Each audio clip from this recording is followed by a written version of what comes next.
Dialog antara Yesus dan Nikodemus. Percakapan dengan Nikodemus. Dari Yohanes pasal yang ketiga ayat pertama sampai ayat yang ke-21.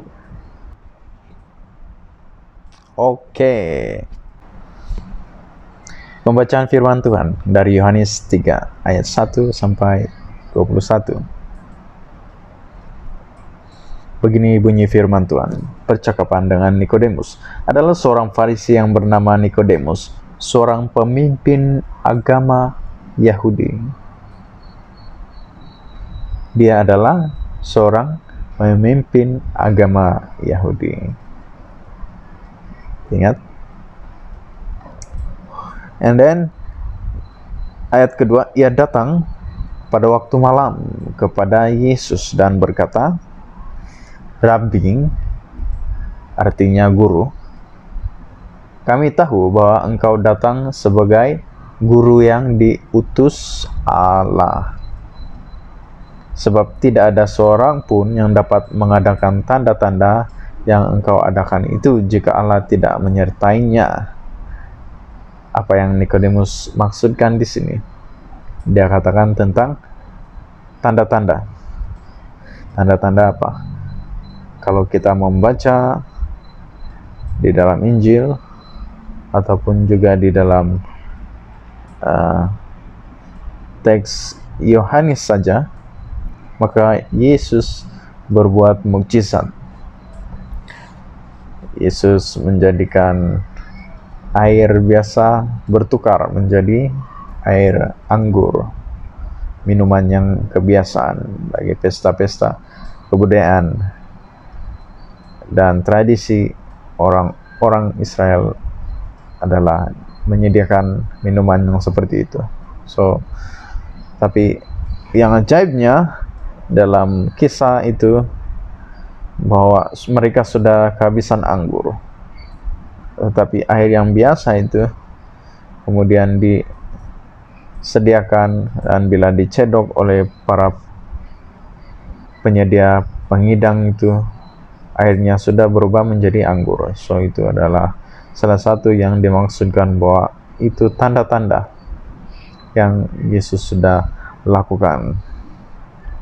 Dan dia ada banyak tanda yang lain bahwa dia mengisytiharkan bahwa bait Allah itu adalah tempat yang sepatutnya digunakan untuk tempat berdoa bagi bangsa-bangsa, karena Yesus melihat bahwa tempat ibadah itu sudah disalahgunakan, maka dia menegur, maka dia melakukan satu tindakan untuk mengusir para pedagang-pedagang yang sepatutnya tidak boleh. Karena itu tempat khusus untuk bersembahyang, tapi digunakan untuk berdagang. Salah tujuannya, sudah salah. Yesus mengusir ataupun membuatkan penyagaan itu terhenti, karena itu tidak sepatutnya, kata Yesus. Karena Tuhan mencintai tempat kudusnya. Sebenarnya Yesus memaksudkan bahwa dia menghormati, dia memberikan teladan bahwa adalah suatu tempat yang penting, adalah sesuatu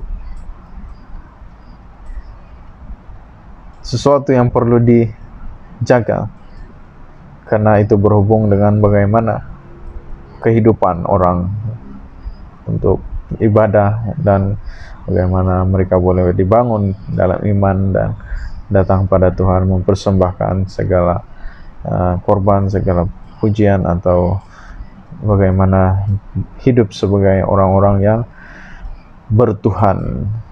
Itu sebab peranan bait Allah itu sangat penting dan harus dijaga dan tidak harus digunakan untuk tujuan yang lain. Itu maksudnya. Karena itu berhubung dengan Allah, hormat terhadap Allah, dan juga berhubung kepada masyarakat yang percaya kepada Tuhan. Masyarakat itu orangnya yang harus dijaga supaya standarnya tidak turun, tapi memelihara seperti yang sepatutnya. Tapi itu adalah gambaran bahwa Yesus berkata, rombak bait Allah ini dan dalam 3 hari aku akan mendirikannya. Nah, ini adalah perkataan Yesus yang sebenar, bahwa tubuhnya itu adalah bait. Tubuhnya itu adalah Allah.